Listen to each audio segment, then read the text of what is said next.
Okay, so we're going to focus on collaboration with Git and GitHub today. So we all are pretty comfortable with using Git to manage our own repositories when we're working on our own, but we're going to talk about the ways we use Git and GitHub when we're collaborating with someone. So we're going to look a little bit at how Git actually works, what's happening.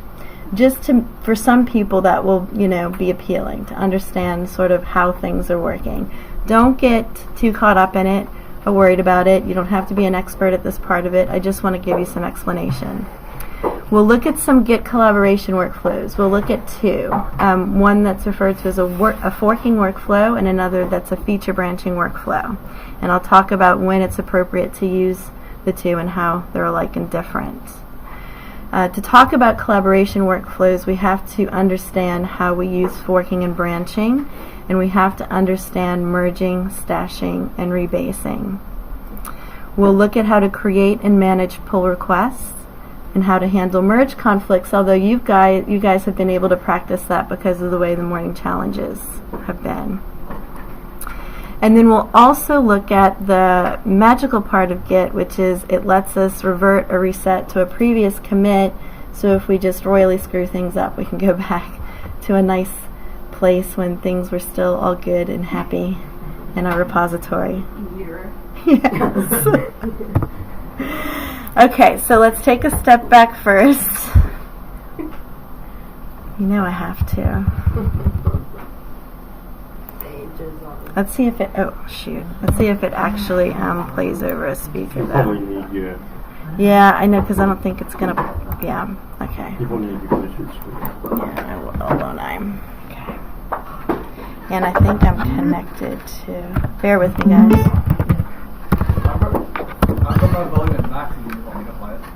Yeah, go ahead. Go play it.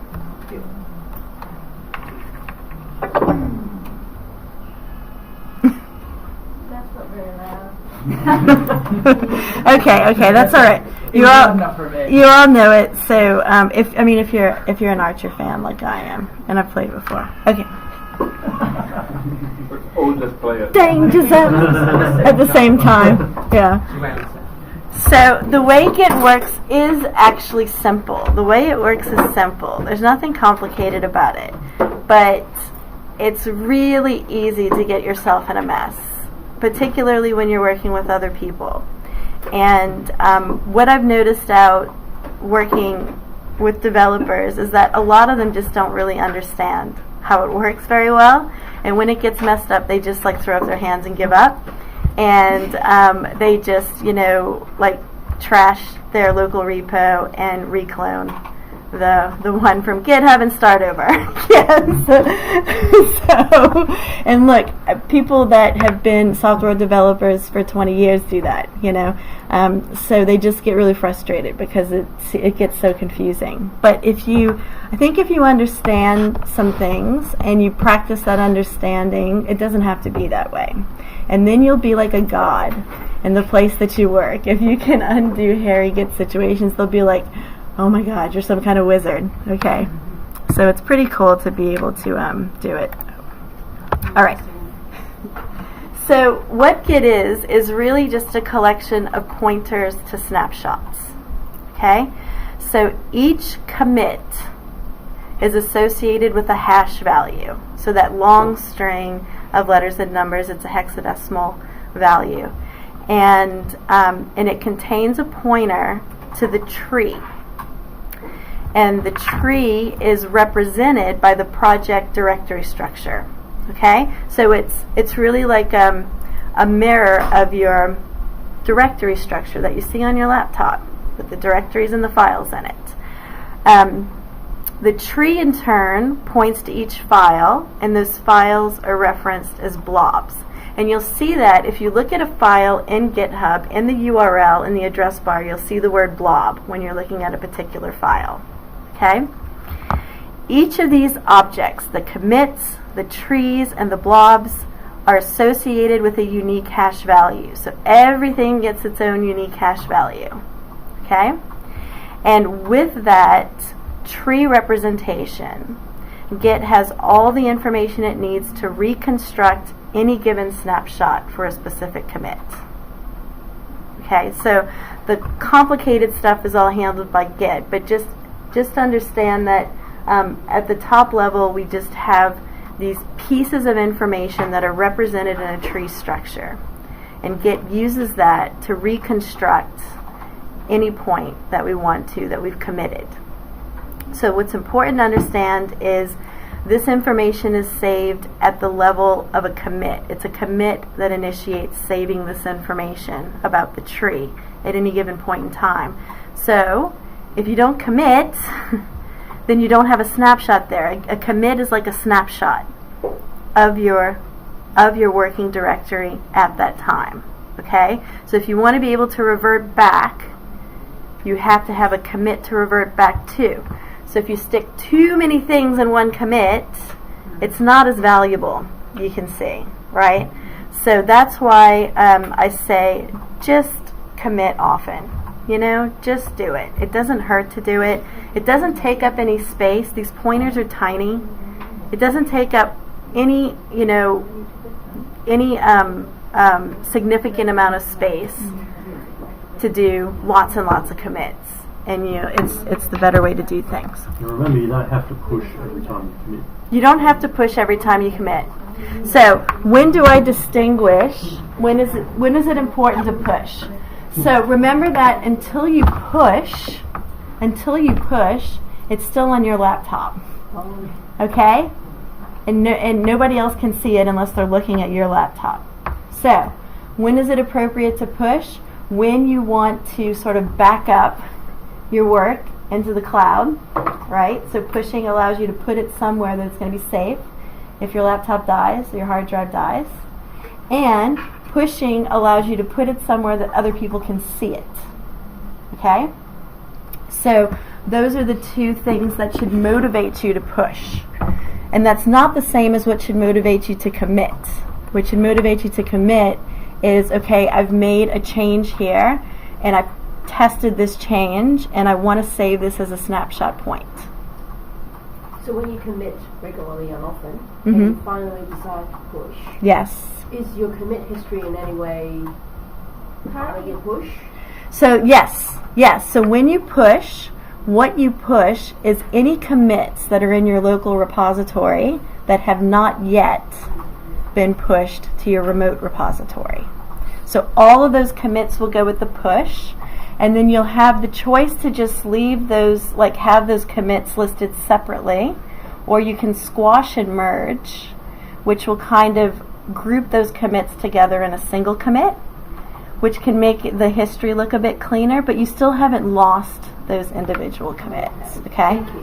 Is that two different commands, squash and merge? You'll see that'll be from GitHub. So you do that squash and merge from GitHub, and when you merge a pull request, you'll see there's a drop down on the button, and I'll show this to you in a bit, where you can just merge, or you can squash and merge. So you can pick one of those. So branching. Janelle, Yes. when you're committing, Yes. where are you, if you want to go back, where do you access that? I'll get to that. Hold on to that question. We're going to talk about how we go back. So branching is a convenient way to maintain clarity when we make changes in different contexts. Okay? So there are different reasons we do branching. We do branching to work on features. So to isolate our code changes, whether we're working on features or bug fixes. So to isolate these changes in sort of a place that's not in our master branch or our pristine branch. But we also use branching to maintain different releases of our code base. So once you've released a product out into the world, you will have updates, right, to this product, if it's successful at all. Okay? If people are using it, then you'll want to update, and you'll update the release and the version number. And generally the way that's maintained in source control is you'll have a separate branch for each release, because you may want to go back and do small bug fixes on particular releases. Okay? So generally in software development, you'll have, sort of like the stable release. You'll see that, right? Here's the stable release. And then here's like the kind of bleeding edge development release. If you're really brave, you can use this one. And you may want to patch the stable release. So somebody, most of the population's using your stable release. Somebody finds a problem with it. Now your bleeding edge development release is already way ahead of that stable release. The code changes that have been made on that branch, right? So if you want to bug fix your stable release, you have to keep it as a separate branch in source control. Otherwise, you'd have to roll in all of these bleeding edge releases every time you wanted to fix a bug in the stable release, and that's not what you want to do. Okay? And for a large product, we generally have 3 releases, 4 releases that are released concurrently of the same product. We'll have like a preview environment that we have a set of customers who have agreed to do preview testing for us. We have a production sort of release that is our stable release that's out in the world.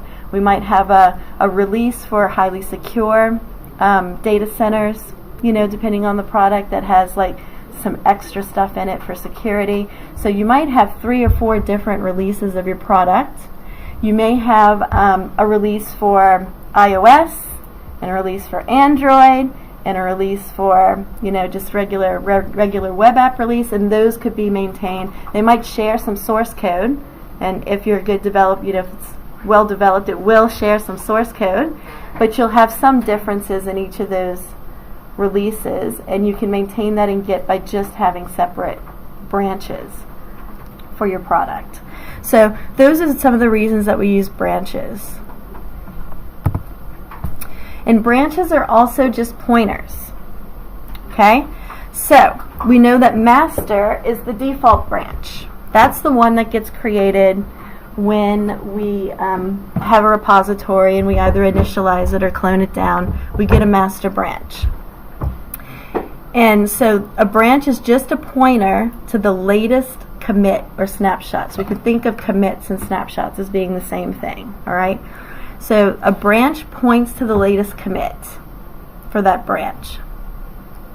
When you create a new branch, which you can do with git branch and give it a branch name. When you create a new branch, what's the other way we can create a new branch that we've been using? -B. Yes, checkout-B will also create a new branch. So checkout-B is a shorthand for git branch name, git checkout branch name. Okay? So when you say git branch name, you don't switch to that branch, you just create it. Alright? So when we create a new branch, we're just creating a new pointer. And it'll create a pointer to the commit that is pointed to by the branch that you're on when you create that branch. So if you're on the master branch and you say git branch testing, then a new branch gets created, a new pointer that points to the same place that we were just pointing. Okay? So that's why it's important when you create new branches, I tell you to go back to your master branch first. Because if, say, you created a feature branch and you've done some commits and you're out here, if you create a new branch from there, that's where your new branch points to, not back here. Okay? So when you create a branch, you just create a new pointer, and until you make new commits on that branch or changes are made on the master branch, this new branch and the master branch are pointing to the same commit. Okay?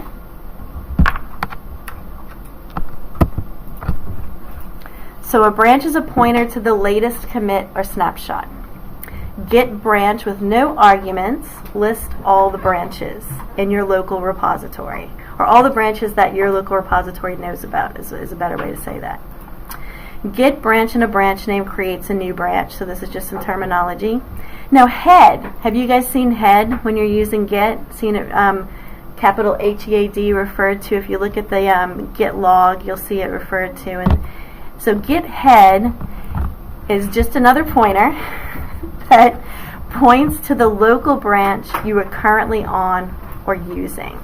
Okay? So when we say git branch and it shows us that one with the asterisk next to it that's green, that's telling us where head is pointing. Okay? So head just tells us where we right now in our local repository. What branch are we on right now? That's what head points to. So when you say git checkout branch name, what you're doing is you're moving the head pointer to the specified branch. Okay? So if we say git checkout, if we're on the master branch, we say git checkout testing, it moves the head pointer to the testing branch. So let's look at that again. Head is pointing to the master branch by default. Master branch is pointing to some commit. Okay? So by transference, the head is pointing to this commit. Okay? And then when I say git checkout testing, the head pointer is moved to point to the testing branch. Now, if I do commits on the testing branch, or if I've already done commits on the testing branch that have diverged from master, then my head's pointing to a different commit. But git checkout moves the head pointer to the branch we tell it to. So you can make multiple changes in a branch, and then you can merge later. But you should avoid making changes in multiple local feature branches without merging. You'll just get yourself all confused. Okay? So a good practice is, say you're working on a feature, right? So you've got a ticket or a Trello card or whatever. You're going to add some styling to the splash page. And so you create a feature branch, styling splash page or whatever. And then you do some work on that branch. And then you decide, maybe you're a little ADD like me, and you're like, oh, here's a ticket. I want to work on that too, because I have an idea. And then you create another branch. Okay? Well, first of all, you're going to be in trouble right away if you don't remember to check out back to master, and then create the other branch, and then do some work on that branch. And then in a minute we're going to talk about what happens if you have changes you haven't staged and you switch between branches. You bring those changes with you to the other branch. So a better way to do things is to make the changes for a particular feature or whatever you're working on, ticket you're working on, add, commit, merge, push, and then go to another branch. Go back to master, then go to another branch. Okay? So just realize that you're moving head pointer around, and you're taking files with you potentially to these different places, and then inadvertently committing things on branches you never intended to. And you want to avoid doing that. So try to keep a nice clean workflow, which we'll talk about more in a minute. I'll give you a workflow that I think you should be using. And be aware that if you don't keep a nice clean workflow, you're probably going to get yourself in a bad situation. Okay? Yeah? Sorry to interrupt you. Just very quickly, just want to confirm what you're saying to me. If we have set up a feature branch, we do a splash page, we've done that splash page, we're pushed to the feature branch. Yes. Do we need to merge that feature branch back to master before we start another? No. So once you get it committed and pushed up, even if it's on a branch, you're okay. Actually, at the point you get it committed, you're really okay. But then if you leave sort of things committed in your local repo without merging it up to the remote repo, it's another place where you can get confusion. Okay? Because remember, when you finally do a push, it's going to push all the commits that haven't been pushed. So then the situation you get into is you might be pushing commits on a branch you didn't intend to push them onto. Okay? So that's why I say it's better to get all the way to the point of pushing up to the remote branch, whether it's master or another branch, doesn't matter, okay, before you start working on a different feature. Okay. All right? All right, okay. All right, thank you. That's all right. So it is common, however, to make changes in a feature branch and the master branch at the same time, because what happens, say you're working on a new feature, this is a product that's already released, and then you have to make an urgent bug fix on the master branch, on the stable release branch. And then you might be the one that's doing all that work. So you're sitting here working on a feature, just happy working on your feature, and then you get assigned this, Sev1 ticket from a customer for this bug fix. And you have to, it's a priority, you have to stop working on the feature and go work on the bug fix.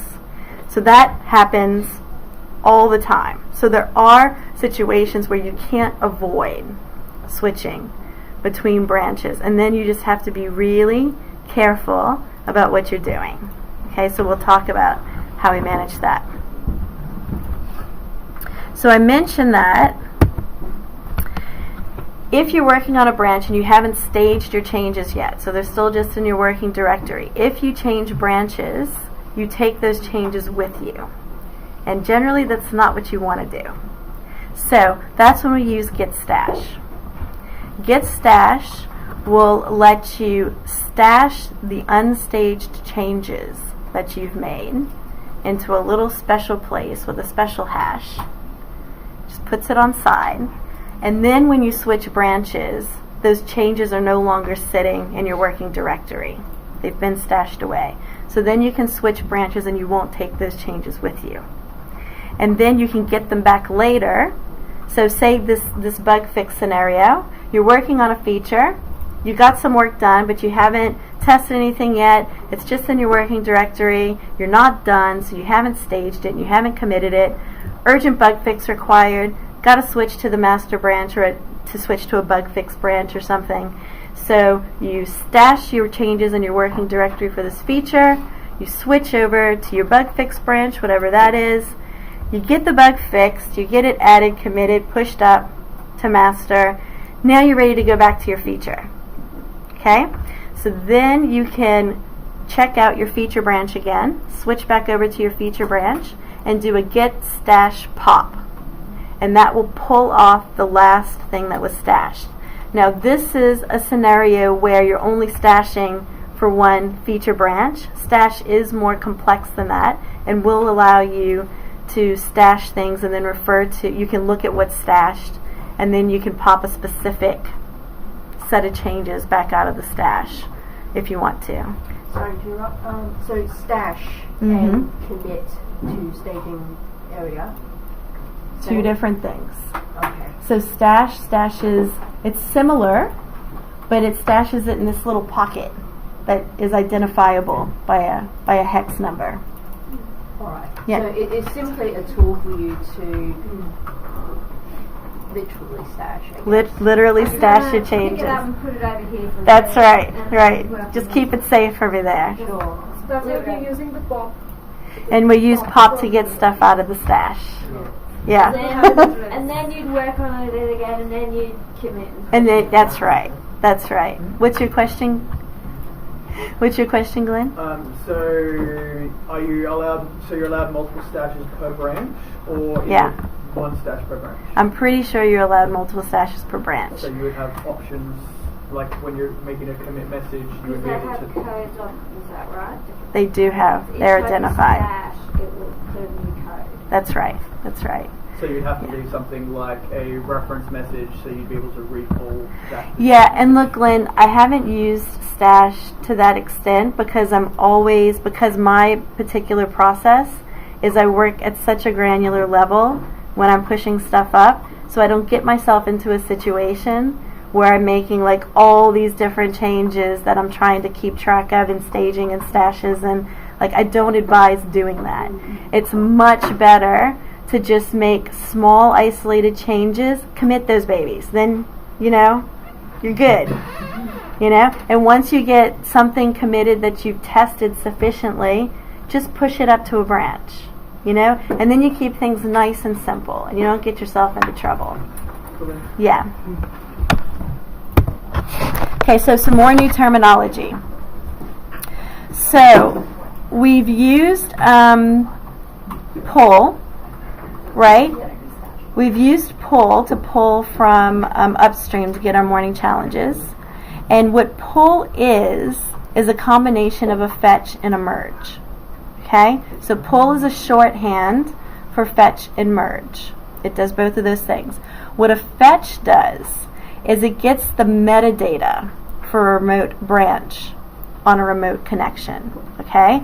So that gets all of the information about all of those snapshots that have happened that are not known about in your local repo. Okay? So when you say fetch connection name, branch name, then it goes and says, what do you know about remote repo? What commits do you know about for this branch that I don't know about? And it gets all that information, but it doesn't pull down any changes. It just gets the information. And then when you do a pull, a merge, the merge will take that information and use it to actually pull down those changes and merge them into your local repo. Okay, on the branch that you're on at the time that you do that pull. So we at the time you do that merge. So I generally just use pull and not fetch and merge. But you may find yourself on a team where their workflow is to do fetch and merge as separate processes. Okay? Because once it merges, it's merged. You can revert back to before that merge, but by default, when you do a merge, it does a commit. Okay? When you do a merge, it does a commit by default. You can pass a flag to tell it not to, and we'll get to that in a minute. But by default, when you do a merge, it brings those changes in, and that's your new snapshot. Yeah. Yeah, go So ahead. you would want to fetch before you push, just to make sure you aren't pushing something that somebody's already been working on? Absolutely. And we'll talk about that when we talk about the workflows. So there's another option other than merge called rebase, and I'm going to show you in detail what the difference is between these two things. A rebase applies changes from the specified branch into the local branch indicated by your current head.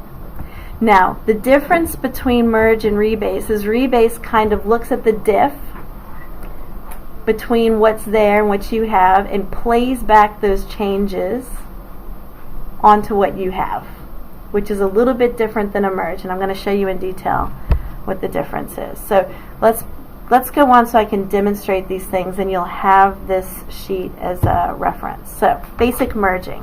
When we talk about just merging, this is what happens. So This doesn't look very simple at all. I know it doesn't look simple, but it is. It is. Let me convince you. So, if you look at the top of the screen, the picture, those C numbers stand for commits. I just didn't want to write the 32-digit numbers up there. So we have a commit 0, commit 1, commit 2, and then we had a branch occur. So somebody created a branch at C2, created this ISS 53 branch. Okay, so at one time, master and ISS 53 were both pointing to C2. And then I did some work on this ISS branch, and I made commit 3 and commit 4 on that branch. Right. Okay? And while that was happening, somebody, maybe me, maybe somebody else, maybe for a bug fix, did a commit on the master branch, and that created C4. So the order was, I created the branch here, ISS 53. I did a commit on that branch. That became commit 3. Somebody did a commit on the master branch. That became commit 4. And then I did another commit on the ISS 53 branch, and that became commit 5. So now I have this divergence between my master branch and this branch. They have different commit histories at this point, right? And the common ancestor is C2. Okay? That's the point before they diverged. So when I do a merge, what Git does is it does a simple 3-way merge between the commits, the snapshots pointed to by the 2 branches, and the common ancestor. So Git looks at C4, C5, and C2, and it attempts to merge those things together. Okay? And the way that I make Git do that is, say I'm on this branch, ISS 53. I check out to the master branch, so that puts my head at the master branch. which is currently at C4. And then I say merge ISS 53. So I'm pointing to C4. I say I want you to merge in this, and I'm on the master branch when I say it. And then what it does is it does a three-way merge between C5, C4, and C2, and it creates a new commit, C6. And my master branch is pointing, because that's where I was when I said merge. Okay? My master branch is pointing to C6. Now, ISS 53 is still pointing to C5, but since I've merged in the changes for C5 into C6, then this is sort of like a dead branch now. Okay? It's not a good idea to continue doing commits on this branch, because then I would diverge again. And I mean, Get in a mess. you can do that and then merge it back in later, but a better practice is once you've done this, just get rid of this branch. You want to do more work on that thing, just create a new branch. Okay? So we don't get confused, because when you try to look at the history to see where do I want to go back to, and you have all these loops and lines, then it gets really confusing about where do I want to go back to. Okay? So it's better, once you get into this state, just delete that branch. We don't need it anymore. We'll go along on master, we'll create a new branch when we need to. Does that make sense? Yes. So the key to merging correctly is in fact making sure that when you're always putting your head back on master. Yes, and I'm calling it master here, but just be aware that you might work on a team where they use a different named branch as their pristine branch. So whatever that is, I'm just going to call it master and assume that we're working off master. Yes, that you always come back to this line. Yeah. Right? Because alternatively, you could go right here. I'm like, this is going to be the right version from here onwards, and tell them to merge back to here instead. You could. But just so that we don't get, confused, and because we follow a regular process, we'll generally always bring things back to master, whatever that release branch name is. Because remember, you could have multiple releases of your product. So whatever release of your product you're working on, you always want to merge back into that master release branch, right? So you keep things nice and clean. Is there also a risk in that we are relying on GitHub to do that 3-point merge? I'm assuming, I'm assuming when I get to C5, I could have deleted some things, I would have added some things, and some things might not be present then in master. So relying on Git to make an intelligent decision about what to keep and what to... That's right. And the way that Git does that is it says, as long as the changes between these three places are not touching each other, the lines of code are not the same lines, they're not overlapping, I'm going to figure out how to merge it. If they're overlapping, then you get a merge conflict. And Git says, I'm not sure what you want here. Tell me what you want. Fix this up.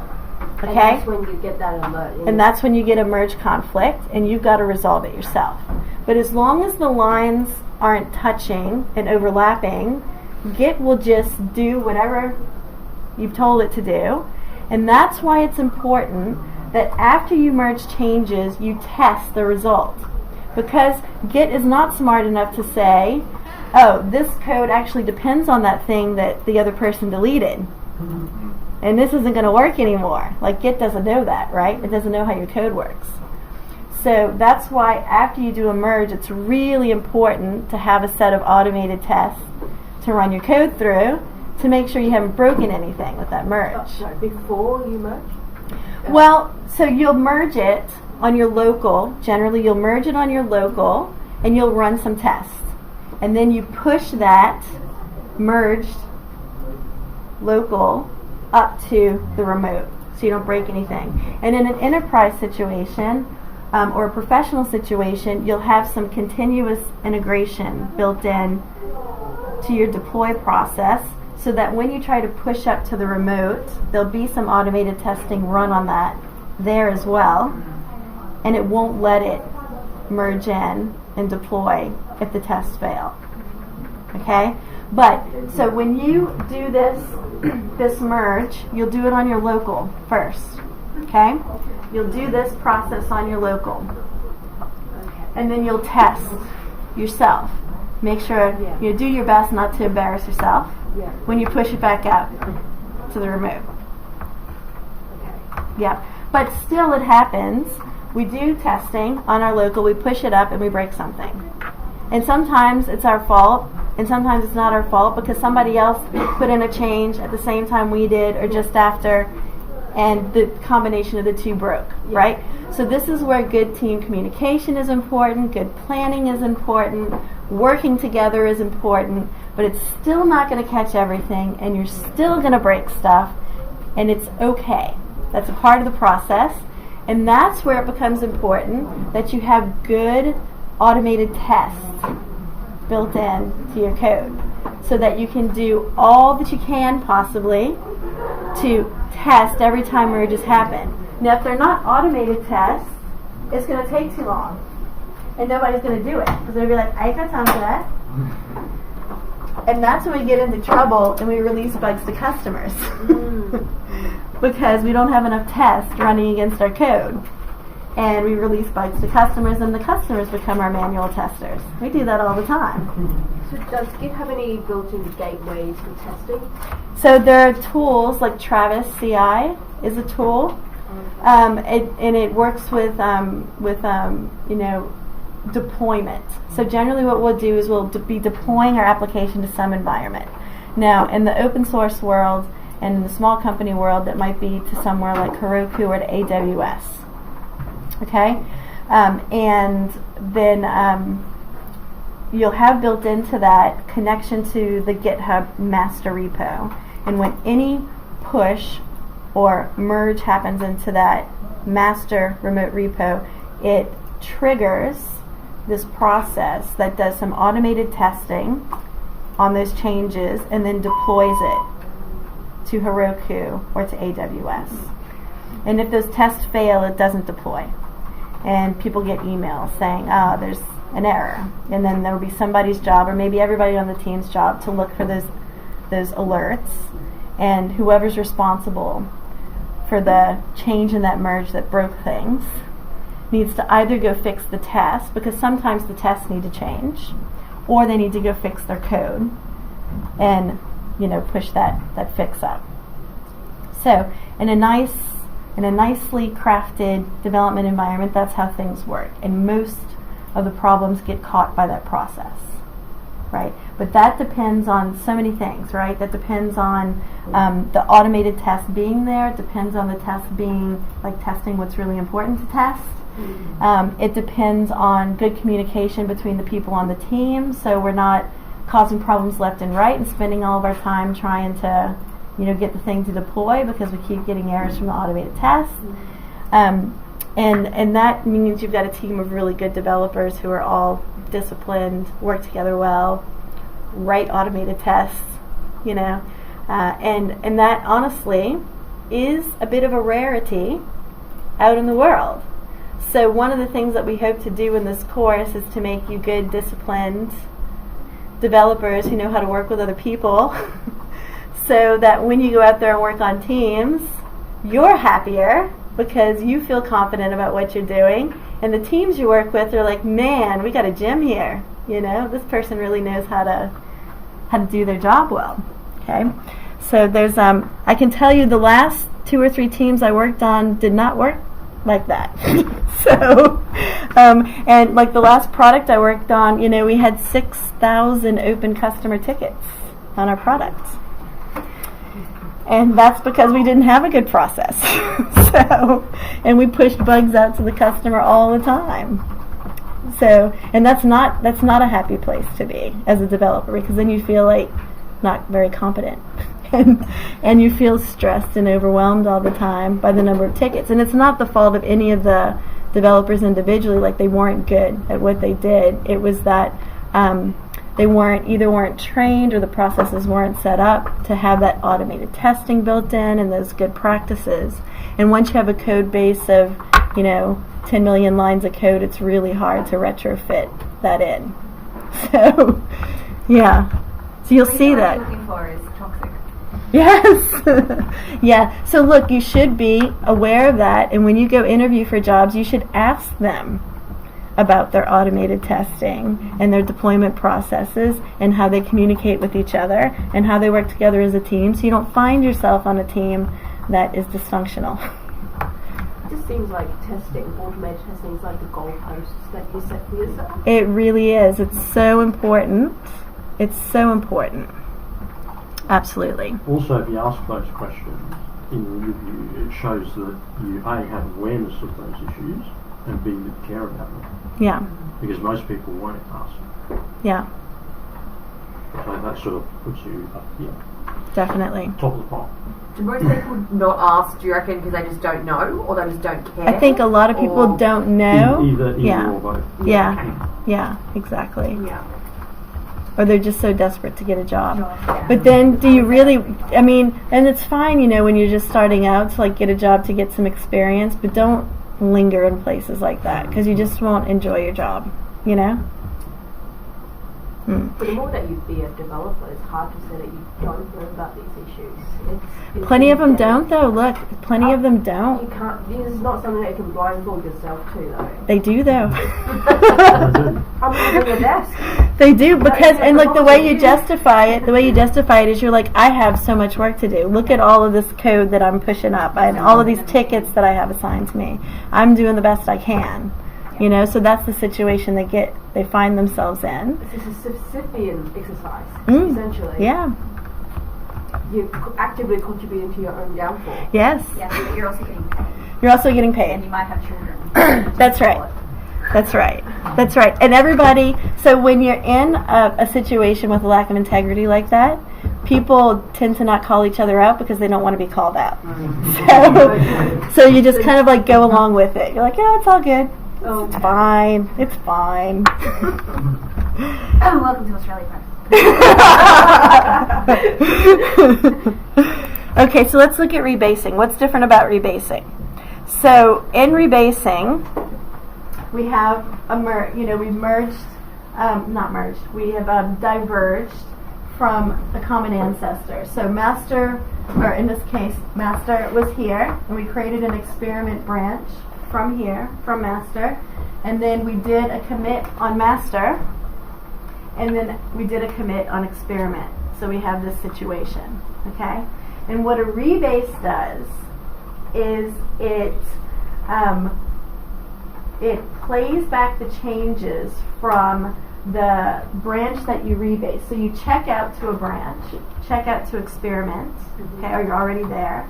You check out to experiment, you say, I want to rebase master. And what it does is it takes the changes in master and plays them on top of the changes in experiment and creates a new commit. So it's a little bit different. The main difference, though, is that it creates this linear history. Okay? So at this point, experiment is pointing to this new commit, which has had the changes of master played onto it. So basically a diff is done, and any changes that were there get it's not a merge exactly. We don't have the merging with the common ancestor. So remember in the other picture, we would have merged C3, C4 with C2. Yeah. That's not what we're doing here. We're taking C4 and we're looking at master, and we are directly applying the changes in master onto C4. So we're not considering the common ancestor. So wouldn't this always be a better way to merge and implement Some this? people feel that way. The difference is it creates this linear kind of history. So what happens is the C4 kind of just disappears in the process. In the same way a branch can die. It does, but the history looks slightly different. Okay, so a lot of people do prefer this workflow with a feature branching workflow. Okay, so I'm going to talk about a forking and a feature branching workflow. Generally in a feature branching workflow where everybody's cloning and not forking but cloning directly the remote repo, this is the preference. When we have a forking workflow, generally the preference is to use merging so that we can see those histories because they're coming off of different forks. But this is the general preference for a feature branching workflow where we clone a remote repo directly. So the benefit, or the opposite way of thinking about this, is in terms of rolling back. In terms when you roll back on this, you can only see the changes that are mutated onto the original file. That's right. Whereas in the other one, you can actually just go back and see, well, when it was clean, Yeah, and it was over on this branch. We're Yeah. going to go back there. yeah, Yes. okay. Yeah, So this- there This are way C4 ceases to exist. Yes. Yeah. It's You like can't it roll never back in existed. time and Yeah. see directly what did that person do Yes. to resolve a problem in that separate branch. That's right. So C4 here gets modified Yeah. with the changes that were in C3. Okay. And the original C4 goes away. It's very hard to explain, but I do understand what you're saying. Hold on a sec, Vic. Yeah, Matt? So if you were to make a change to the master now, Mhm. what would happen? So master, actually what we would do, so you wouldn't want to make a change to master here before you fast forward it, because if you did, you're going to create another branch off of here that you're going to then have to rebase back in, which is, you can do, okay? But the general workflow, which I'll show on the next slide, is you do this rebase, and then you fast forward merge is what it's called master, because master's changes are already merged in here. It's already merged in here. But so when you say merge master, it does what's called a fast forward merge, which is just to move the pointer to here. It doesn't have to do any merging. It just moves the pointer to the latest commit on this sort of common branch that's here now. Did you have a question, Glenn? No, not as much anymore. It's kind of Okay. been answered by multiple questions. Right. And Right. then if it's rebased, then does the experiment branch cease to exist? Experiment branch is still here. When you fast forward master, they're both pointing to the same commit, and you can delete experiment at that point. Right. Yeah, and we'll see that. I'll show that on the next slide.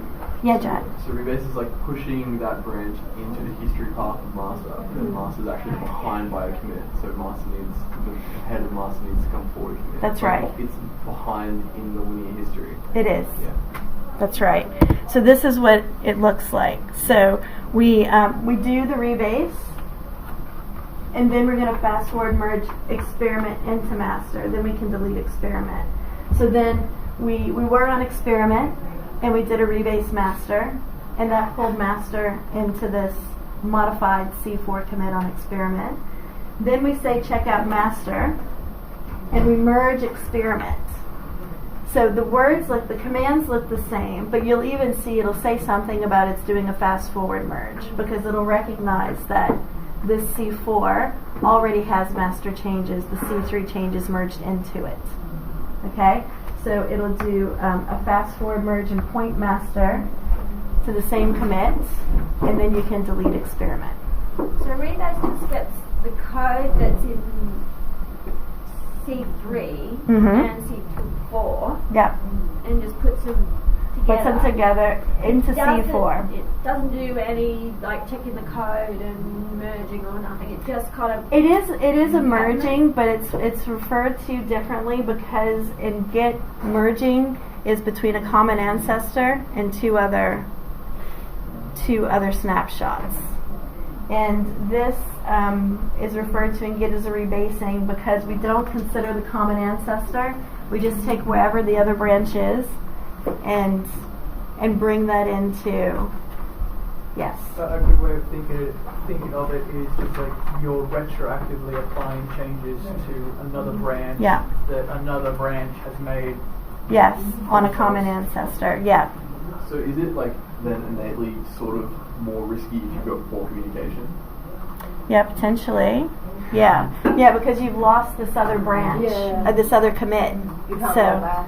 you can't go back to that. You've lost that information about what was unique about that one. Yeah.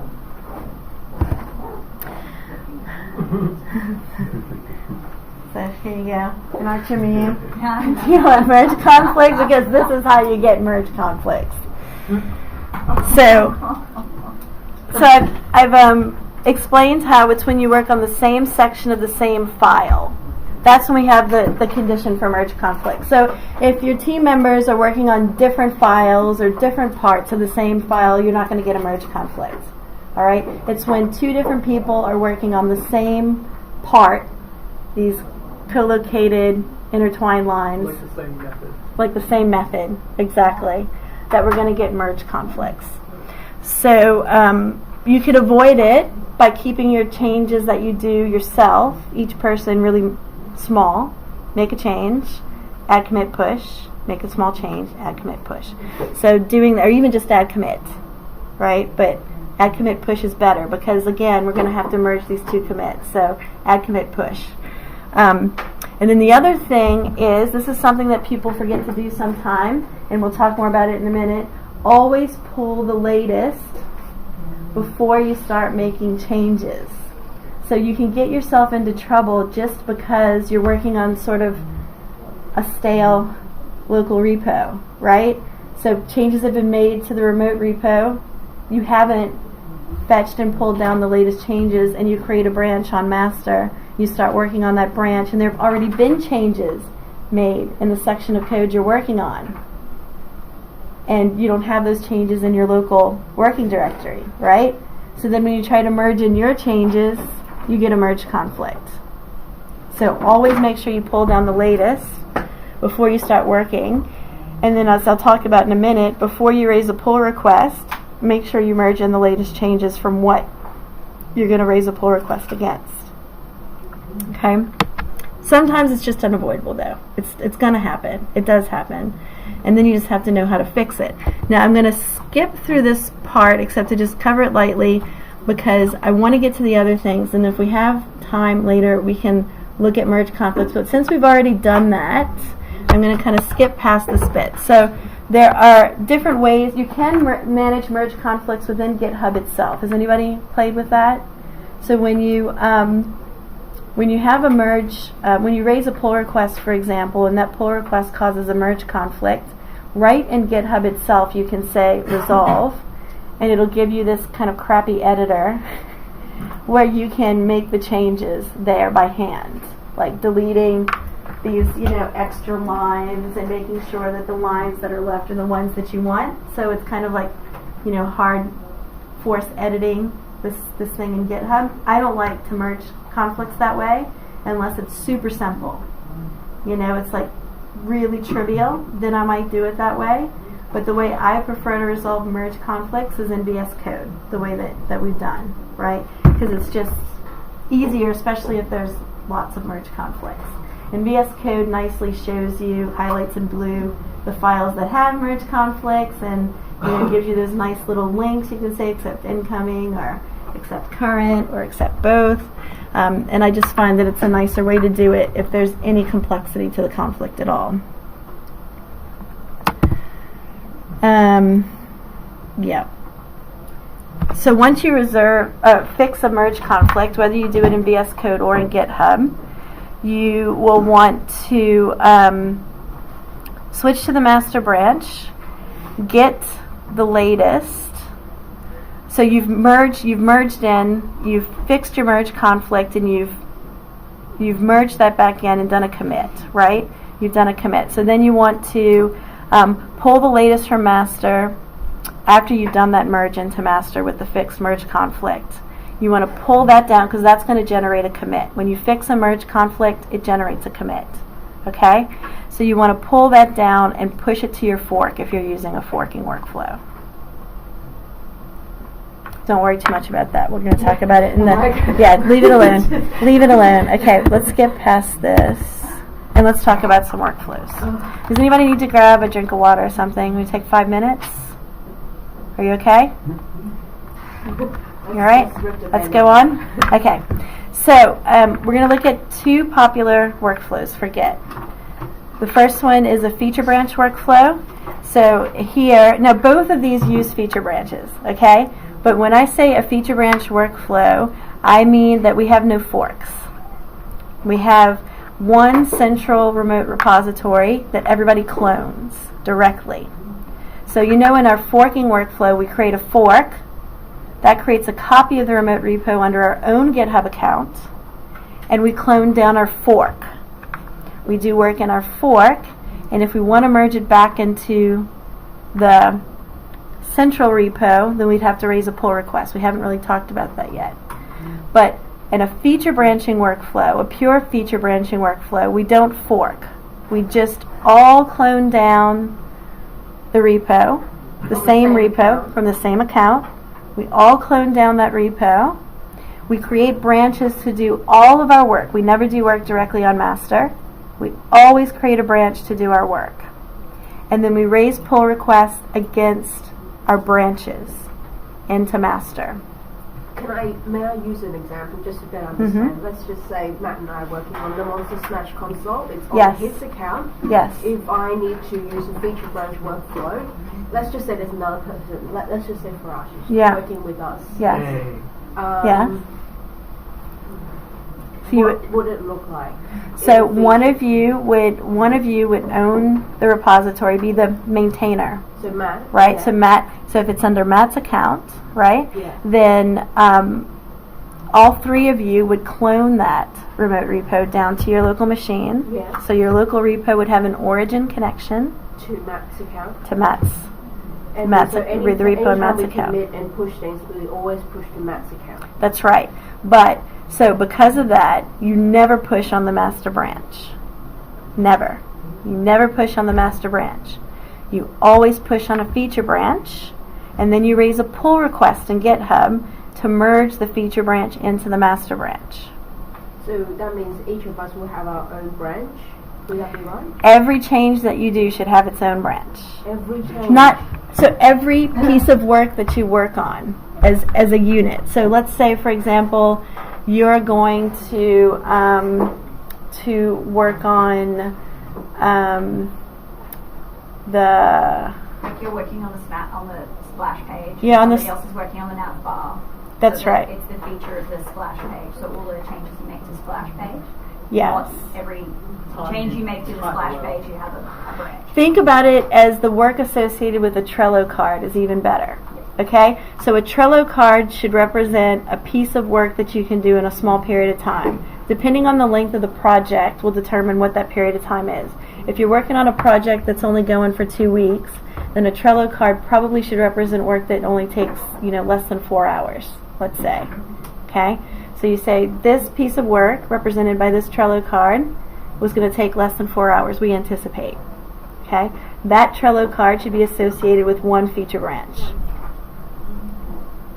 Alright? So this Trello card might be to, less than 4 hours. So maybe it just takes, an hour or something. Maybe it's just to add some images to a page or something, right? And so you would create a feature branch, add images to homepage or whatever, and then you would do the work to do that. You would add, commit, push onto that branch.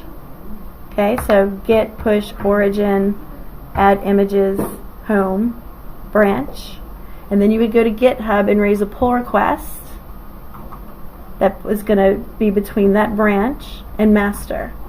Once you raise that pull request, everybody on your team reviews it, right?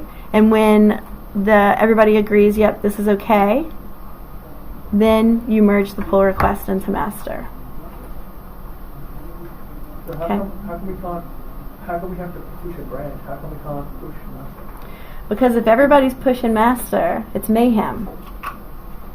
So we're going to talk about the workflow some more in just a second. We're going to step through it, but you have to have a process by which people are code reviewing, by which tests are being run, and not everybody's just pushing willy-nilly into master. When pull requests are being done, is there some sort of authenticating program, like it counts? Okay, there's 3 people who've cloned this repo. All 3 of these people need to do it, or it's just no. You can set rules. In GitHub, you can say there have to be a minimum of 2 reviewers in order for this pull request to be merged. You can set some rules like that. But a lot of times you'll just do it by agreement. You'll say, okay, we don't merge pull requests unless at least 2 people have reviewed it, or whatever. Yeah, but in an enterprise situation, like when I worked at SAP and we used GitHub, we had rules set everywhere to kind of enforce the process. Yeah. So, feature branch workflow tends to be used by companies that are doing proprietary or in-house development. So at SAP, we used a feature branch workflow. We didn't all create forks of the repo. We just used one central repo, and we all created branches to push our work on. Okay? So this is what's generally used, and these are just, they're not hard, fast rules, but this is generally what you'll see. Now, the forking workflow is what we've been using for morning challenges, except I don't have you pushing anything back to the main repo. Okay? A forking workflow, code changes are made in feature branches still, but the central repository is forked or copied by each contributor, so you have a private server repo and the central server repo, right? And then generally what you do is you, on your fork, you'll merge everything into your master. Don't have to, but this is the general way to do things. You'll merge into your forks master, and then you'll raise a pull request from your forks master to the central repo master. Okay? So that means the difference between the two is that feature branch has only got the one repo you're working on Yes. at all times. Fork is that you would have multiple Yes. copies of the same repo That's right. at the same time. So it's a difference more in terms of sterilization, like kind of giving you a bit of a gateway buffer zone before you head out. It is, and that's why it's used in open source development. So if you want to contribute to an open source repo, you have to fork it. Okay. And you have to raise pull requests from your fork to that central repo, and then the maintainer of that central repo is going to merge all the pull requests. So in the feature branch workflow, a lot of times it's the responsibility of the developer who raised the pull request. Once the code reviews have all been done, it's the responsibility of the developer who raised the pull request to do the merge into master. But in the forking workflow, the repo maintainer, the central repo maintainer is the one that does all the pull requests. The developer who is responsible For the pull request is also merges in the feature branch workflow. Generally, it doesn't have to be that way, but that's what I've seen. Would that mean that after every merge into master, after your pull request, that each one of the people who forked or the people who are cloning, they would have to Pull down again? Absolutely. To get a fresh copy? Yes. Yeah. And that's why, as a part of our workflow, the first thing we always do is pull. Yeah. So Pull when you from wake up in the Central. morning- Just wake pull. up in the Before morning, you how start much working, pull? pull. I meant it clean, and They then were halfway already through there. I realized this is dirty, but I'm going to do it anyway. And then But that's before you correct. leave, But that's correct. you push. Yeah. Is that right? Yes. You get Yes. to work and you pull down. Okay, so there are some basics that apply to all Git workflows. We always have working directories, staging, local repo, and one or more remote repos. Okay? The local repo is always private. It is on your machine. Nobody else can see what you're doing there. Okay? You can't embarrass yourself with what's in your local repo. You're the only one who can see it. It's not visible to anyone else unless they're sitting at your laptop or until you push it to a remote repo. Right? So before you can push any changes to a remote repo, you have to pull to get the latest changes. So if you have this experience where you try to push to your remote repo and it says you can't because you're behind, because the remote repo is ahead of where you are, Git will not let you push up commits that are behind where the remote repo is, because that would be mayhem. So you have to, you want to make sure that you always pull before you push even. So you want to pull before you start working, and you want to pull before you push. Now, if you've already got the latest changes, that pull isn't going to do anything. It's not going to hurt anything, all right? If you don't have, somebody's made changes since the last time you pulled, you want to make sure that those changes, which have already been pushed up, are compatible with the changes that you've made that you're about to push up. Okay? So not only do you pull before you start to avoid extra work for yourself, but you also pull before you push to make sure that you're not going to introduce a problem with your push. All right?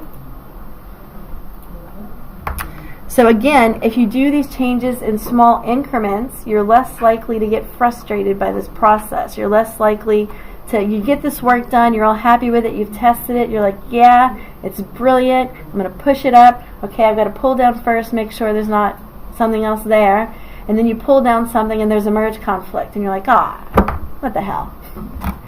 It's messed up everything I did. It seems chaotic when you have like companies with, hundreds of developers working on a project at one time. Absolutely, which is where organization and communication come in. So the way the teams are organized and the way the work is divided out should take that into consideration, right? The way the team members are communicating with each other, that people only work on the stuff that they've said on the Trello board or Jira is what they're working on, and not something else, right? So if you have these cowboys around who are like, okay, I said I'm going to work on this, but I'm actually going to go work on this, and then I'm going to try to sneak that in, and then that causes mayhem. So this is where it's really important to have well-defined, personal integrity, team integrity, discipline, good communication, good team processes set up, the work very well defined in whatever tool you're using, okay? Because if your work isn't well defined and it's kind of vague, you're like, add user authentication, or create this cool new feature, and it's just that, then you're probably going to get into trouble. But if you break things down into pieces of work that can be done in a certain period of time that are specific as you can make it, then you're much less likely to have tears, Oh God. So it's inevitable. Tears and public embarrassment. It is to an extent, but you can definitely minimize it, right? You can definitely minimize By it. doing what you're told. By doing doing what you've all agreed this is what we're going to do. You work together, you say this is how we're going to do it, this is what we're going to do. And also updating the tickets, right? So if you're in Trello or you're in Jira, updating the tickets with comments. I'm doing this now, moving it to the right state. So in Trello, that'll be moving it from one work stream to another in the Trello board. I'm working on this now. I put my name on it. It's in the working column or in progress column. In Jira, there's also workflow like that. You move the ticket into the appropriate. So if you're not disciplined about that, if you're like, I'll move the card later, I'm just going to work on it now, and then your team member doesn't know you've done that, and they go work on this other thing that either is the same thing or is directly impacted by that other thing, then there's going to be hurt feelings. Somebody's going to get their feelings hurt because you're going to get into this situation where you've both made changes that are incompatible, and now you got to decide whose changes get to stay in, and you have to have that extra conversation. Now you're wasting an extra 4 to 6 hours. And then somebody's, ego gets hurt because you're like, well, you shouldn't have done that because you didn't say you were working on that, so too bad for you. My changes go in. So, and it's just, you can avoid all that by being really disciplined, being really clear as a team. This is the process we're going to use, and everyone's going to use this process, right? When you're on a team of 3 or 4, it can still get chaotic. But yes, when you're on a team where you've got, I've been on teams where there were close to 100 developers working on the same project in different geographical locations. Oh gosh. Mm-hmm. And that, because then while you're asleep, they're doing all the work. and you know what? That would make us angry. And then we had to form these little pockets because we're like, in Austin, Texas, we're like, what did they do last night? But no, we didn't say we were going to do this. What are they thinking? And then that would create tension, and so it's a lot better when people actually have integrity and do what they say they're going to do, and you would talk as a team and agree this is how we're going to do things, and everybody does that. Then you end up actually meeting your schedules and delivering what you said you were going to deliver, and not generating huge amounts of bugs that the customer has to find in the process. But when it's dysfunctional, then you don't end up in that nice happy place. And that obviously comes down to how good management is, right? Because if they're not reviewing the processes Yes. and correcting their staff when they're doing the wrong thing, Yes. it's just going to be mayhem. It is, and that's why Continually. continuous improvement is also an important part of being a developer. So you go through a sprint for a project, and you have a retrospective. So we haven't talked about this yet, but that's why a retrospective is really important. So you look honestly and candidly with each other, agreeing that you're not going to let your feelings get hurt. And you say, what did we do well and what did we not do well? What worked and what didn't work? Oh, remember when we all had to stay here till midnight because we caused this, big problem and we had to sort it out, and that wasn't fun. Let's not do that again. What led to that problem? Oh, well, actually it's because this ticket wasn't moved and this person was working on something I didn't know about, and okay, how can we fix that? What are we going to do from now on?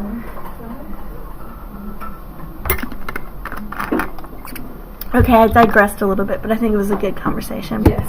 Okay, so feature branch workflow. This is the one where we have a shared central repository that we all clone down. So when we make any changes, we always do them on a branch. Always, always, always do them on a branch. When you do a forking workflow, you can be a little, if you're making a small change, you could do it directly on your master, because you're always going to raise the pull request from your master to the central, okay? But and you have some more freedom, about how you manage that when you've got a forking workflow. But on a feature branch workflow, you have to be really disciplined about always doing things on a branch and being aware that everybody on the team is sharing the same central repo. So you commit the changes to your local repo on the branch. You review the changes and pull them back into the shared repo with a pull request. So you raise the pull request against your branch, everybody reviews it, and it doesn't get merged until you have consensus. Yes, this is what we want. Let's merge it in to our master on our central repo. And sometimes rebasing is used. So a lot of times rebasing will be the preference here instead of merging, but it just depends on the team. Yeah, go ahead. Sorry, I'm so sorry. I'm terribly sorry. No, it's all right. So this is what we used at SAP. So this is how we do it. And I'm not going to. Okay. So first we do is we make sure we're on master, so that we don't create a feature branch on another feature branch. So we always do. Oh, bless you. We do a git checkout master, and then we pull, right? And I should say pull origin master. Okay, just, because I like to be explicit. But by default, pull does a pull on origin master. And since this is, that's not what I wanted. Since this is the case where our origin is pointing directly to the central repo, right? We don't have a fork, so we don't have an upstream. We do a git pull origin master. Before we start, we make sure we're on master. We have all the latest code that's currently in the central repo. Then we create our feature branch. We check out the feature branch, or we could do that in one step, right, with checkout-b. Doesn't matter. Then we make our changes. We make sure before we commit our changes that we're on the branch we think we're on, because if in the middle of working on this somebody gave us a bug fix ticket and we switched over to another branch. So always just make sure. These commands don't cost any money, they're free. You just run git branch, make sure you're on the branch you think you're on before you do your add commit. Right? So it doesn't hurt to commit often. It gives you lots of snapshot points, because as you're working on this thing, you might get yourself in a mess. Like, you get yourself to a good place, you're like, okay, this is good. I think I can make it better. I'm going to make it better. And then you make some other changes and you're like, damn, I just screwed that up. And instead of trying to pull out the changes you just made, you could just roll back to that previous commit where everything was good. And all of this is still just on your machine. Nobody even knows you did that. But you can quickly in 2 seconds get back to where you were, instead of spending 5 hours trying to figure out, oh wait, no, was it this? Was it that? It's the undo button. Yeah, that's right. It's good. And then once you're happy with your changes that you've committed, push origin feature branch. That puts it out in the world for everybody else to see. Okay? It's up on GitHub when you do that push. It's on GitHub. So then it's available for other people to review. They could pull down your branch from GitHub so they can do their own testing and look at your code, which is the way I review code. I don't try to look at it in GitHub because it would drive me crazy. You know, if it's a tiny little change like one line, fine, look at it in GitHub. If it's, you know, somebody just added this feature, I don't want to look at that in GitHub. That would be nightmarish. So what I would do is I would pull down that branch to my local repo, and I would look at it in VS Code, and I would run my own test and make sure that I feel confident that the change this person made that I'm reviewing is okay. Right? And then we'll look at in GitHub, if, for example, I'll do that in a minute. We'll do that in a minute. Okay. So pull requests. You can open a pull request actually at any point. Once you create your branch, once you've created it, you can just create a branch and push the empty branch up to GitHub, and that'll create the branch in GitHub, and you can raise a pull request then. So why would you want to do that? Maybe you want to have some conversation about this change that you're making with another developer who's not sitting there next to you. Okay? So you can do that through the pull request, and that kind of keeps a history of that conversation nicely bundled and associated with that pull request, right? So when you go back and want to look later at why did we do it this way? Oh, okay, let's look at the pull request. Oh yeah, remember we had this discussion about it, and that's why we chose to do it that way 3 months later, right? When you want to look back at it. It's just one mechanism of GitHub that you can use. Now, if you're using something like Jira, like we used at SAP, a lot of times you capture those conversations in the Jira tickets, and that's fine too. But there is a way to do it on GitHub, and you might want to use it that way. So when you have your code pushed into the branch, every time you push code into that branch, that pull request, if you've already raised it, will get updated. Okay? So say, for example, you raise a pull request, you've pushed your code up into the branch, you've raised a pull request, somebody reviews it, and they make a suggestion. They're like, actually, I think it'd be better if we did it this way, and then, you know, everybody agrees, yeah, actually, let's do it that way. Then you can make another change on your machine according to what was suggested, add, commit, push that to the same branch, it will update the pull request. There'll be another commit added to the same pull request. And then everybody can see, okay, that looks good, that's what we want. And then somebody will merge the pull request. Okay? Is there a useful way or an easy way to distinguish between I actually want to check my code into the master branch and I'm just looking for ideas?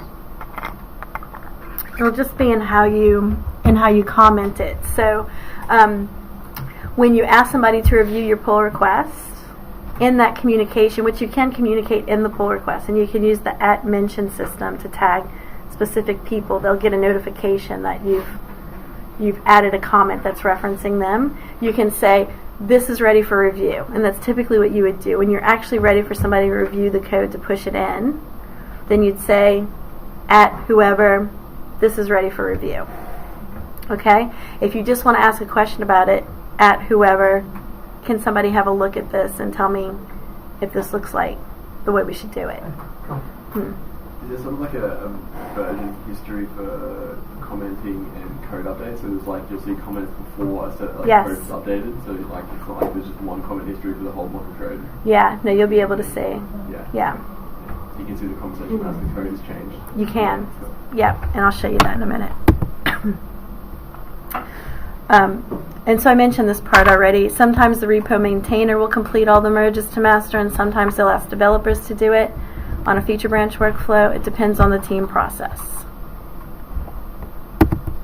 Alright, so this is just the laid out, this is the bit of this presentation that I think you can pull out when you're using this workflow and just follow these steps. So, pull the latest from master, create a feature branch, make the code changes, test, commit as you go. push the changes to your remote feature branch, create the pull request, and then merge or rebase the change to master. I'm very sorry, Janelle, I'm just getting a little bit confused with the terminology. Just the idea of a pull request. Whenever I hear that, as opposed to push, pull is coming down from a remote into your local. Yeah. So if you're going to merge something, approve a pull request and merge, that sounds like a push request and a pull request. It does. So it's just the terminology they chose to use, and I agree that it's confusing. So a pull is different from a pull request. Is the short answer. Okay. So it would have been nice maybe, A push request. or maybe they should have called it a merge request. That would be more accurate if they called it a merge request. Yeah. But for whatever reason, they chose to call it a pull request. That's what it says on the button. Okay. It Well, says I'm pull just glad request. that I'm not the only person No. confused. Yeah, so you just have to kind of get straight for yourself that those two things are different. Yeah, Okay. Glenn. Thank you so much, Janelle. I think it's because you're requesting the maintainer to pull your changes Yeah, that is true. Oh, okay, so it's a from perspective your thing. branch, Yes. Okay. Yeah. from your form. Into that would master. make sense. Yeah. I think that would make sense. Yeah, thank you. I think that's why they can. It's a switch. It's the switch in perspective. Yeah. Which is still confusing. It's what you're asking the maintainer I'm asking them to to do. please You're requesting pull my them stuff. Yeah, to pull. your Right. changes. Yes. Yeah, makes sense. Yeah. There you go. I'm so glad. Good. Thank you. Thank you so much. That's a bit clearer? Yeah. Good. Yeah, Is Glenn. it a function done through GitHub or through the command line? Through GitHub. A pull request is raised through GitHub, and we'll look at that in a minute. Big green button. That's right. Because I think I've accidentally done one through the command line. When we were doing the Ruby Boolean challenges. I don't know if I read it right or something. Yeah. So, the forking workflow. This is the one we've been using. So in the forking workflow, you still create a branch on the repo for code changes typically, although you may not have to. Changes are committed to your local repo. They're pushed to your repo copy, your fork, and then the review changes are pulled back into the shared repo on the master branch following a pull request. So this is the way we collaborate for open source projects. So this is a very high level account, and I'm going to go into some more detail. So we fork the central repo that creates the remote copy in our own account in GitHub, and then we clone our fork, right, from your working directory to create our local repo. So we know how to do this by now. We know how to fork repos, and then we clone our fork into our local. Then we add the upstream repo to our local repo. We add the upstream connection, right? So we do a git remote add upstream, and we point to our central remote repo, the one that we forked from, right? So, and then the last bullet point in there, it's really important to sync from upstream before you start making changes, right? And I think we understand why that's true now. So, before we start making changes, and when you're done making and committing changes before you push, sync your private remote repo, origin, master branch with the upstream master branch. So, if we did it as a fetch and a merge rather than a pull, we would do a fetch. You could switch the first two commands. It doesn't matter, because remember, fetch, all it does is gets metadata. Okay, it doesn't actually get any files. So we fetch from upstream, make sure we're on master, merge upstream master into where the head's pointing right now, which is master.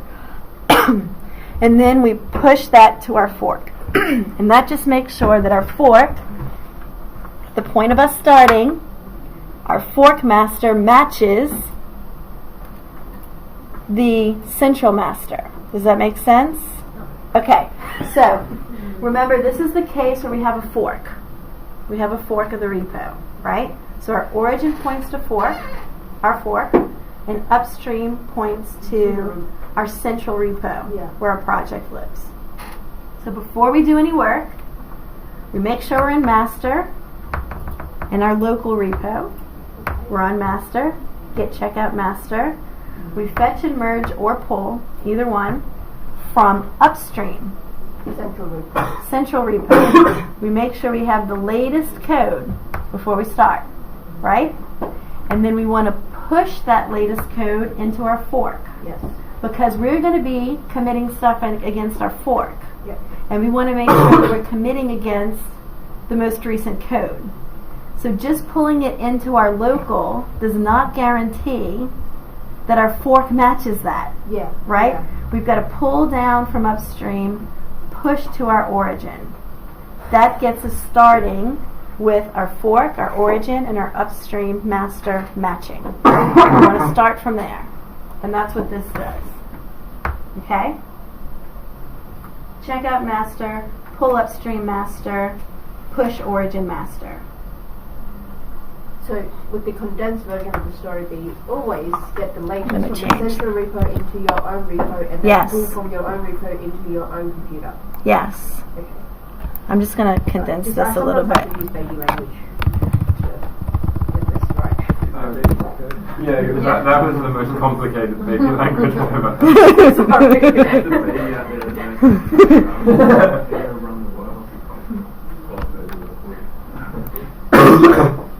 Okay? Oh yeah. I did do that. Here. I'm just going to take this bit off because I think it's just simpler if I just say just do it like this.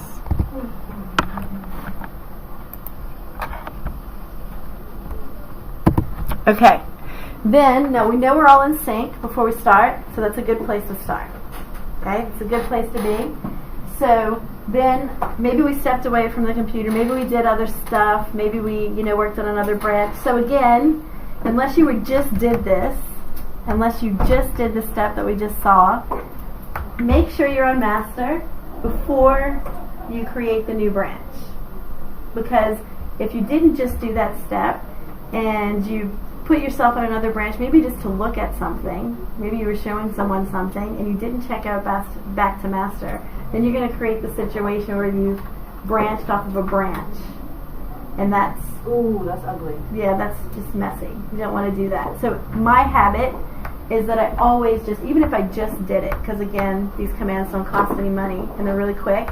So it's just a habit for me, muscle memory. Before I create a new branch and check out to it, I make sure I'm on master first.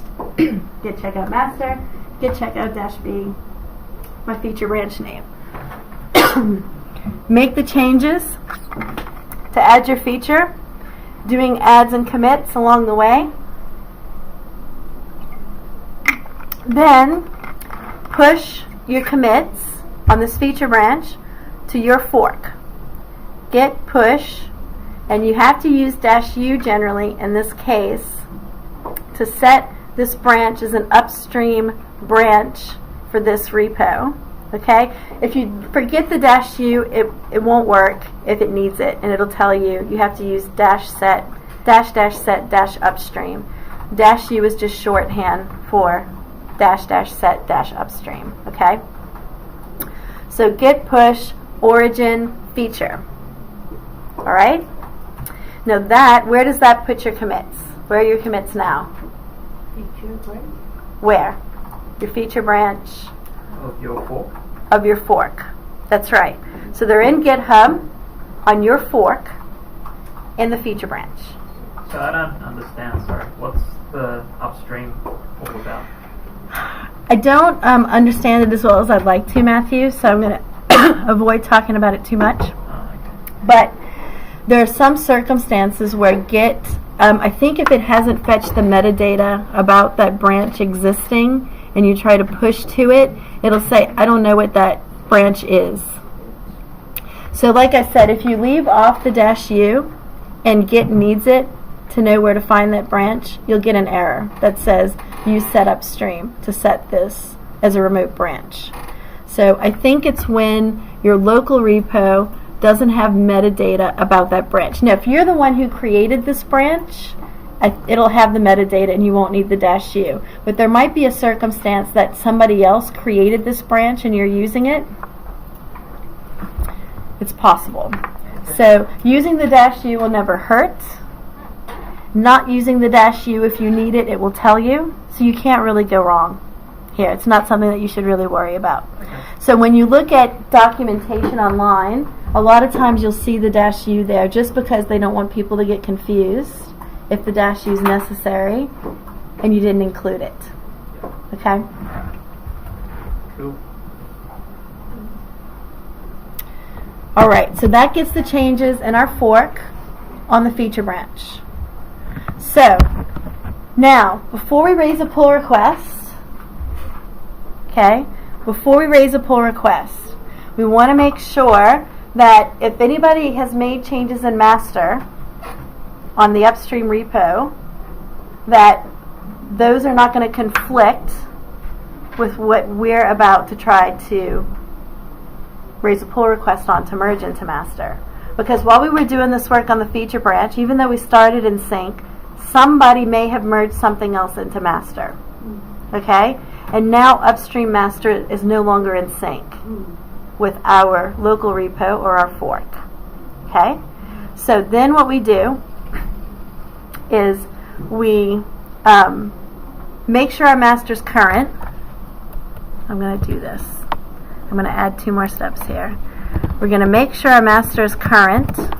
So we're going to do a git checkout master.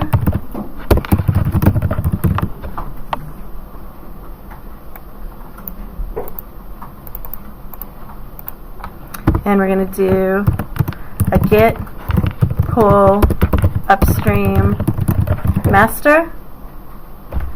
And if it says anything was changed, and it'll tell you, it'll say already up to date if everything's still the same, and then you don't have to worry about it, okay? Or it'll say, I pulled down these changes. So if it says it pulled down some changes, You have to start again. you don't have to start again necessarily, but what you need to do is then you need to do, I'm going to say, if there were any changes, commits, pulled down when you do this, okay? Then you need to check out your feature branch again, switch back over to your feature branch On your fork. in your local repo on your machine, Yeah. right? You're going to go back to your feature branch and merge in master. Okay?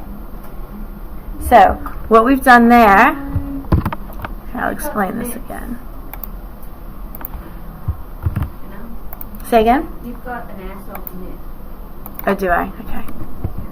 Oh, that's all right. That's just a comment.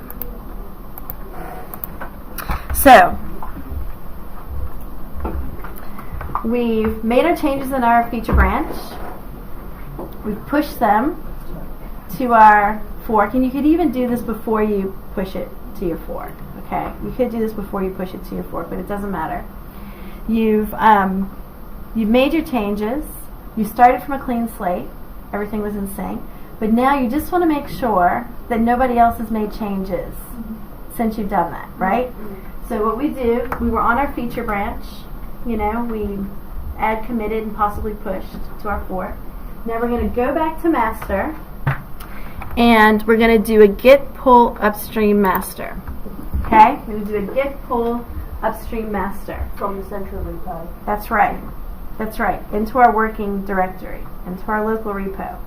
Now, we're on our master branch. We're not on our feature branch. So our feature branch changes are not in our master at this point. Okay? So we're on our master branch, and we've pulled from upstream. If anything has changed, we'll see that. It'll say that there's stuff that's changed. That means what? What does that mean if that happens? We're going to merge it back into... Yeah, I mean somebody's made changes. We don't know what those changes are. We're going to move them back into your own local. Yeah, we do. We need to make sure that whatever changes we've just made on the feature branch are going to be compatible with what's changed since we started working on it. Oh, what a headache. So this is again why it's better to do things in small little bits, because it's less likely this will happen. It can still happen, but if you take 3 days to merge up your changes, you're almost guaranteed it'll happen, right? If you do it, 1 hour of work, 2 hours of work, even 4 hours of work, much less likely that this is going to happen. But it can definitely happen. Okay? So then we're going to, if we find that there's changes, we're going to check out back to the feature branch, and we're going to merge in our master branch. This is all in our local still. This is all in our local. We're going to merge in our master branch, and then maybe there are merge conflicts. If there are, we have to deal with that. If we're coordinating with our team well and working, in nice little chunks, it's unlikely there'll be a merge conflict. But even if there's not a merge conflict, we want to do testing again and make sure that whatever was changed, okay?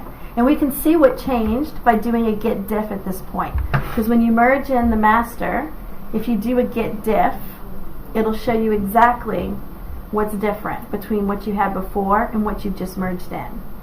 So you can look at those changes and say, oh, that's not gonna, I don't think that'll be a problem. Or you might look at the change and say, ooh, that could cause a problem.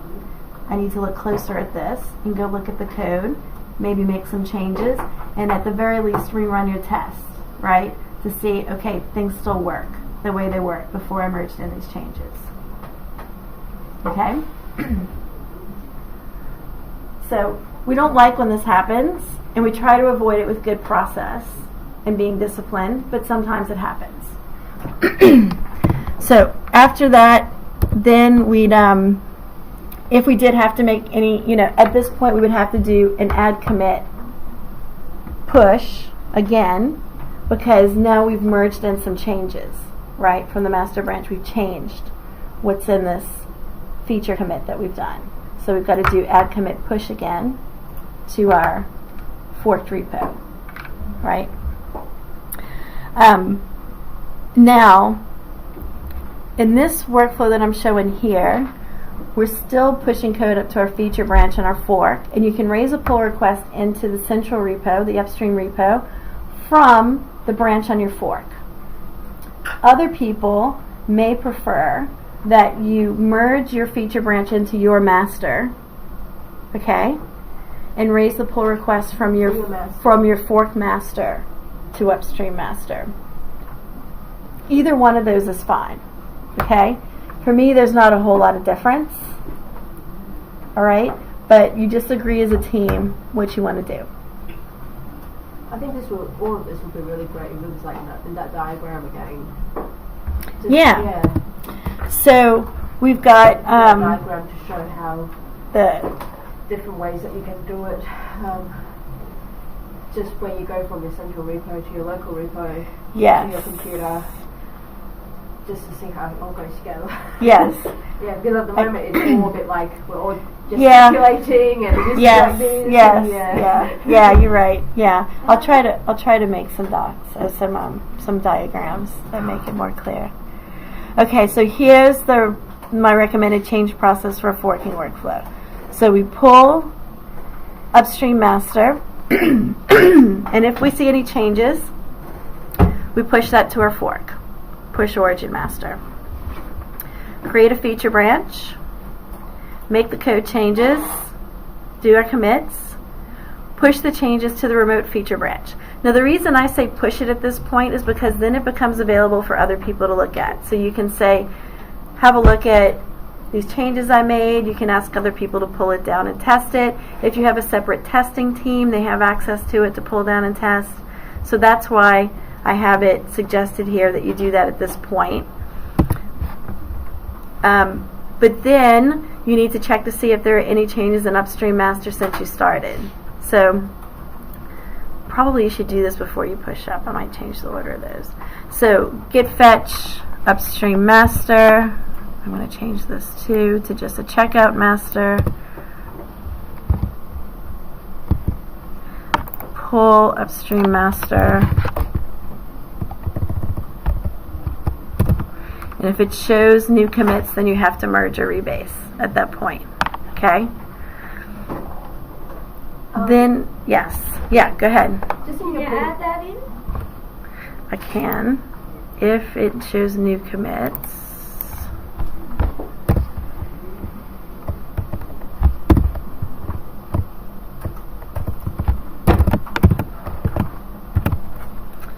if it shows new commits, then you want to do a git. You want to do a git checkout my feature, git merge master, git add, git commit,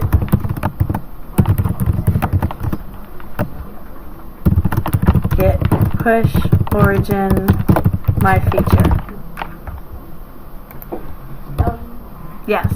The question was, when I went to a meetup, Yes. I think it was Lachlan at React Grizz, Mm-hmm. did something with a git, and he said, I'm going to do a naughty and go git add dot. So is git add dot, like to git add everything, Yeah. not a good practice? So it depends on your workflow. I use git add dot because I always make small changes. Okay? If you're not always, if your process is that you like make 20 changes before you add, that are unrelated, or you get easily distracted and you're working on this and then you work on this and then you work on this and then you don't do the add until you're done, then you may have to be selective about what you actually add staging, because maybe for this feature I didn't mean to add all those things, and so I'm going to manage things by just putting specific things in staging, and then I might stash other things and switch to another branch. For me, that's nightmarish. I would not do things that way. Okay? So for me, what works for me is to always be really disciplined about making a small change, add commit, and usually push. Small change, add commit, push. Small change, add commit, push. That's my process, and other developers will work a different way. So if you aren't doing those small incremental changes, then you probably shouldn't do to git add dot, because who knows what you're adding to staging if you're just like working like a crazy person, in my view, all over the place. So Thank you. Sorry about this. no, that's all right. Let me see if I think I have another slide. So I think I didn't put all those steps so that it would fit nicely on my slide. That's a lot. Style is a function. Yeah. Okay, I'll fix that up. I won't do that right now. So the pull request, raise the pull request. You then probably the maintainer of the central repo will merge that pull request in to the master, and then, like we mentioned, once those changes get merged into the central repo, everybody needs to pull that back down, because that creates a new commit on the central repo. But that's why at the start of your workflow you always pull. Okay? So what's important isn't necessarily that you pull from upstream at the point that the changes get merged. What's important is that you pull from upstream before you start doing more work. Right? That's what's important. So that's why I say start with pulling from upstream to make sure you have the latest stuff. That's what's important. Okay, it's lunchtime now. Why don't we take a break before we talk about reverting and resetting, because this is another whole fun topic. Yeah. It's very interesting. Yeah. It is. But it would be nice if we could have a bit of a practice as well. We will. So we'll. I think there's a Like a little. I think there's a challenge in Canvas for this. I'll see that there is, but I'll walk through some of it. Yeah, I'll walk through some of it too. Thank you so much. Yeah, that's all right. What character